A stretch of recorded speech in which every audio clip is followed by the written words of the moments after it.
तर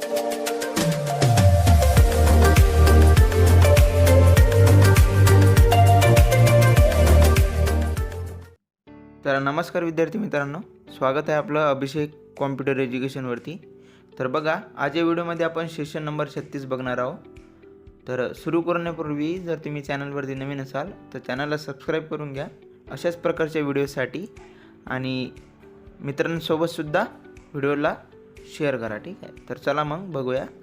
तर बघा, यामधून जी टायपिंग प्रॅक्टिस आहे ती तुम्ही सॉल्व करून घ्या मित्रांनो. आपण आता डायरेक्टली यामधून सेल्फ पाथ लर्निंगवरती जाऊया. ठीक आहे, तर सेल्फ पाथ लर्निंग बघून घेऊ. बघा, यामध्ये 3 स्टेप्स आपल्याला दिलेल्या आहेत त्यांनी, म्हणजेच 3 क्वेश्चन्स आहेत आपल्यापाशी. तर तिन्ही पण सॉल्व करूया. पहिला बघा, एक्सेलसाठीच्या रेडी टेम्पलेट्स तुम्हाला कुठे आढळतील? तर ते आपल्याला फाईल टॅबमध्ये मिळतील. तर फाईल टॅबवरती क्लिक करू, सबमिट. समोरचा प्रश्न बघा, आता डॉक्युमेंट सेव्ह करण्याकरिता दिलेल्या इमेजमधून योग्य ऑप्शन निवडा. तर त्यांनी बघा परत आपल्याला इमेज दिलेली आहे. आता सेव्ह करण्यासाठी आपल्याला फाईल टॅबवरती म्हणजेच ऑप्शन ए वरती जावे लागेल. ठीक आहे ना. आता डॉक्युमेंट जर सेव्ह करायचे असेल तर ऑप्शन ए सिलेक्ट करा, सबमिट. आता समोरचा प्रश्न बघा, लास्ट प्रश्न आहे हा. एक्सेल वर्कबुकमध्ये पिक्चर इन्सर्ट करण्यासाठी स्टेप्स ओळखा. तर पिक्चरसाठी आपल्याला insert tab, illustration group, pictures आणि सिलेक्ट पिक्चर आणि क्लिक ऑन इन्सर्ट पिक्चर. तर यावरती क्लिक करावं लागेल. तर हेच आपला आन्सर आहे सेकंड नंबरचं. क्लिक करूया आणि सबमिट. तर बघा, आपण इथं जे सेल्फ पाथ लर्निंग आहे ते आपण इथं सॉल्व केलेलं आहे. फक्त 3च प्रश्न होते मित्रांनो यामध्ये. आता समोरचं जे आहे ते नॉलेज चेक आहे, तर ते आता आपण बघून घेऊ. तर बघा, टेम्पलेट एडिट करायला सुरुवात करण्यापूर्वी तुम्ही तुमच्या फाईल डॅश टॅप करणे आवश्यक आहे, जेणेकरून तुमचे काम तुम्हाला गमवायला लागू नये. ठीक आहे, तर ते म्हणजेच आपल्याला सेव्ह करावे लागेल आहे ना. तर आपलं फाईलमध्ये जाऊन सेव्ह करावं लागेल, तरच आपलं जे वर्क आहे ते जाणार नाही. समोर बघा, तुमच्या एक्सेल टेम्पलेटमध्ये तुमचा एक चार्ट आहे. आता तुम्ही त्या चार्टची बॅकग्राऊंड स्टाईल बदलू इच्छिता, त्यासाठी कुठला पर्याय तुम्ही निवडायला पाहिजे? तर यामधून आपल्याला बघा जे चार्ट डिझाईन आहे, ठीक आहे, तर ते आपलं ऑप्शन आहे. तर बघा समोरचा प्रश्न, पुढीलपैकी कोणती इमेज व्हर्टिकल टाईमलाईन दाखवते? तर बघा, ते म्हणजे 3rd नंबरची बघा, ही जी इमेज आहे ती अशी व्हर्टिकल आहे ना. तर ह्याचा आपला आन्सर आहे.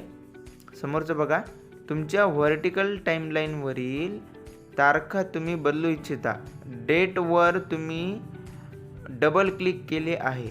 आत्ता कुठला पर्याय तुमच्या समोर खुला झाला असेल? तर बघा, ते म्हणजे फॉर्मॅट एक्सेल. तर 4थ्या नंबरचं उत्तर होतं त्याचं. नंतर बघा, तुमच्या व्हर्टिकल टाईमलाईनकरिता तुम्ही डेट रेंज कुठून सेट करू शकता?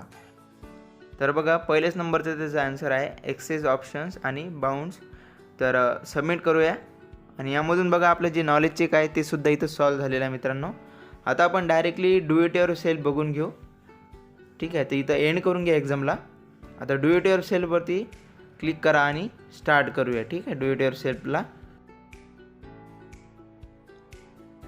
तर पहिला प्रश्न बघा, दाखविण्यात आलेल्या शीटमधील A1 सेलमध्ये तुमच्या कंपनीचा लोगो म्हणजेच तुमच्या कम्प्युटरवरील कोणतेही पिक्चर इन्सर्ट करण्यासाठी इन्सर्ट टॅब आणि इलिस्ट्रेशन ग्रुप याचा वापर करा.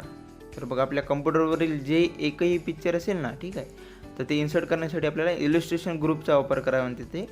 तर स्टार्ट एक्झाम करूया यामधून बघा. आणि आता आपल्याला A1 सेल, ठीक आहे, हे सिलेक्ट करायची आहे A1. तर यामधून A नंबरचा कॉलम आणि 1 नंबरची रो. ठीक आहे, तर ही A आणि हे रो. ठीक आहे, तर A1 आपण सिलेक्ट केलं. यामध्ये आपल्याला आता लोगो इन्सर्ट करायचा. तर इन्सर्ट टॅबवरती जा. यामधून बघा, हे इलिस्ट्रेशन ग्रुप आहे पूर्ण. यामध्ये हे पिक्चर्सच्या ऑप्शनवर गेल्यानंतर कोणची इमेज सिलेक्ट करा जिथे तुमचा लोगो वगैरे असेल, किंवा जिथे तुम्ही तुमचा एक तुमच्या डॉक्युमेंटमध्ये किंवा तुमच्या कम्प्युटरमध्ये कुठेही तुम्ही जर पिक्चर ठेवली असेल ना, तर ॲज अ लोगो म्हणून तो इन्सर्ट करा. ठीक आहे, आता सपोज मी ही इमेज घेतली आणि ओके केलं. तर बघा, इथं तो इमेज आलेली आहे, म्हणजेच लोगो इन्सर्ट झाला तो. नंतर बघा, दिलेल्या वर्कशीटमध्ये C4 सेल सिलेक्ट करा आणि त्याखाली त्यामध्ये खाली दिलेल्या ॲड्रेस एंटर करा, म्हणजेच A104 सन व्हिस्टा मुंबई. तर स्टार्ट एक्झाम करूया. बघा आता आपल्याला त्यांनी काय एक वर्कशीटमध्ये C4 सेल सिलेक्ट करायला सांगले. ठीक आहे, तर बघूया. यामध्ये ॲड्रेस एंटर करायचा आहे आपल्याला, तर C4. ठीक आहे, आता C4 मध्ये क्लिक करू. तर यामधून हे C वाला कॉलम आहे मित्रांनो आणि 4th वाला ठीक आहे, यामध्ये नंबर आहे सध्या तरी. तर यामध्ये तुम्ही डायरेक्टली ॲड्रेस टाईप करा जो त्यांनी सांगितलेला आहे A-104 आणि सन व्हिस्टा मुंबई. ठीक आहे, जसं तसं सेम टू सेम, काही चूक करू नका त्यामध्ये.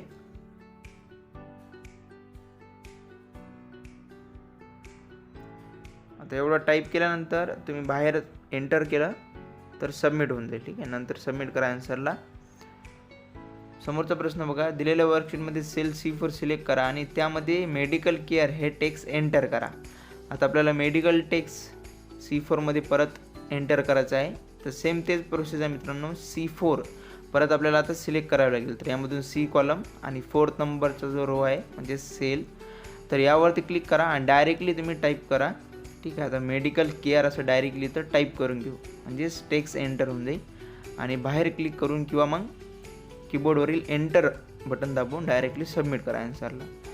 आता लास्ट सेकंड प्रश्न आहे आपला, दाखवण्यात आलेल्या शीटमध्ये तुमच्या कंपनीचा लोगो म्हणजेच तुमच्या कम्प्युटरवरील कोणती पिक्चर B2 सेलमध्ये इन्सर्ट करण्यासाठी इन्सर्ट टॅब इलस्ट्रेशन ग्रुप याचा वापर करा. तर स्टार्ट एक्झाममध्ये जाऊ. सेम पहिल्या प्रश्नासारखाच आहे, परत आपल्याला लोगो इन्सर्ट करायचा आहे, फक्त यावेळेस सेल जे आहे त्यांनी ते दुसरी दिलेली आहे. तर B2 वरती क्लिक करा, नंतर इथे इन्सर्ट आणि परत यामधून इलस्ट्रेशन ग्रुपमधून पिक्चर्स. ठीक आहे, आता पिक्चर्समधून तुम्हाला जे लोगो घ्यायचा असेल, जे बी पिक्चर तुम्ही सिलेक्ट कराल त्यावरती क्लिक करा आणि नंतर यामधून हे इन्सर्टवरती क्लिक करा. आता तो लोगो आहे तो इन्सर्ट होऊन जाईल. सबमिट. तर लास्ट प्रश्न बघा, दिलेल्या डॉक्युमेंटमध्ये सेल C5 सिलेक्ट करा आणि त्यामध्ये खाली दिलेल्या ॲड्रेस एंटर करा. आता सिद्धेश्वरी स्कूल, आळंदी रोड, पुणे. तर हे आपल्याला ॲड्रेस एंटर करायचा आहे. स्टार्ट एक्झाम करूया. तर बघा आता एक वर्कशीट आहे, यामध्ये C5 जो आपल्याला सेल दिलेला आहे त्यांनी, त्यामध्ये ॲड्रेस टाकायचा आहे. तर यामधून C5. ठीक आहे, तर यावरती क्लिक करूया आणि जे सांगितलं त्यांनी ॲड्रेस, जसे की सिद्धेश्वरी स्कूल, आळंदी रोड, पुणे.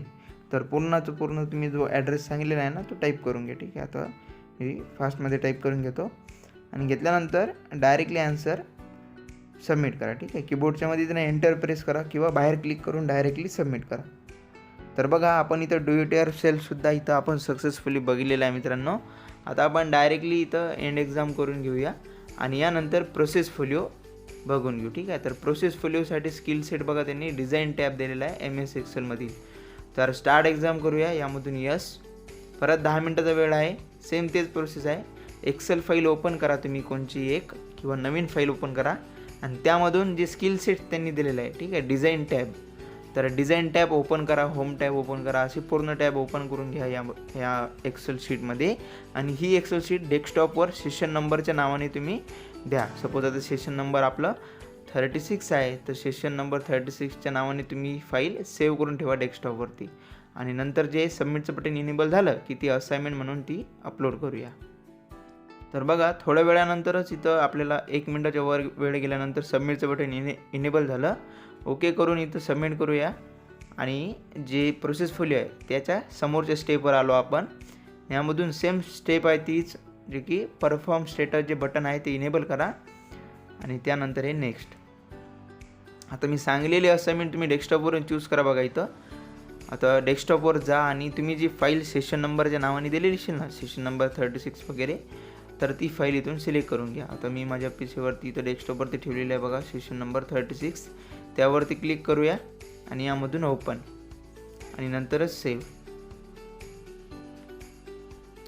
तर बघा प्रोसेस फोलिओ आपण इथं सक्सेसफुली बघितले आहे मित्रांनो. आता डायरेक्ट आपण सिम्युलेशन क्वेश्चन्सवरती प्रस्थान करूया. ठीक आहे, तर 2 प्रश्न आहे बघा.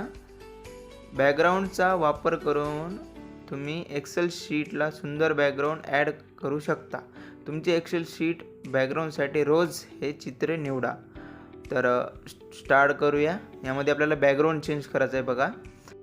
तर बघा बॅकग्राऊंडसाठी आपल्याला पेज लेआउटमध्ये जावे लागेल. तर यामधून पेज लेआउट टॅबवरती क्लिक करा. नंतर इथं बघा बॅकग्राऊंडचं ऑप्शन आहे. तर बॅकग्राऊंडच्या ऑप्शनवरती क्लिक करा डायरेक्टली. आता यामधून फ्रॉम अ फाईल तर यावरती ब्राउज करूया आपण. आणि जे बी तुम्ही रोजची फाईल असेल तुमच्या डेस्कटॉपवरती किंवा एखादी इमेज तुम्ही डाउनलोड करून ठेवा, ठीक आहे, तुमच्या पी सीवरती रोजची, आणि इन्सर्ट करूया. तर ऑटोमॅटिकली आन्सर सबमिट होऊन जाईल आपला. आणि रोजची बॅकग्राऊंड इथं चेंज झालेलं आहे बघा. समोरचा प्रश्न बघूया आता. तर पेज साईज आपल्याला एक्सेलमध्ये वापरण्यायोगी जागेची माहिती देणे जेणेकरून आपण डॉक्युमेंटची प्रिंट व्यवस्थित घेऊ शकतो. म्हणून पेज साईज व्यवस्थित ठेवण्यासाठी तुमच्या डॉक्युमेंटची पेज साईज A4 अशी निवडा. तर स्टार्ट करूया. आता पेज साईज करण्यासाठी परत आपल्याला पेज लेआउटवरच जावे लागेल.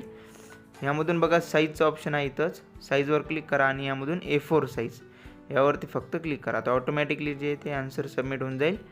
आणि अशाच प्रकारे आपण इथं सिम्युलेशन क्वेश्चनचे दोन्हीसुद्धा क्वेश्चन्स इथं बघितलेले आहे. आणि इथं एंड करून घेऊ बघा.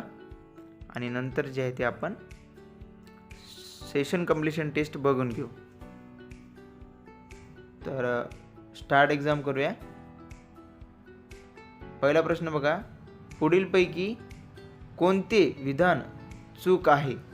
तर 4 त्यांनी विधान दिलेले आहे आपल्याला. कोणते विधान चूक आहे? तर त्यामधून बघा ऑप्शन जे चौथा आहे आपलं, प्रिंटरची स्पीड प्रति मिनिट प्रिंट होणाऱ्या शब्दांवरून मोजला जातो.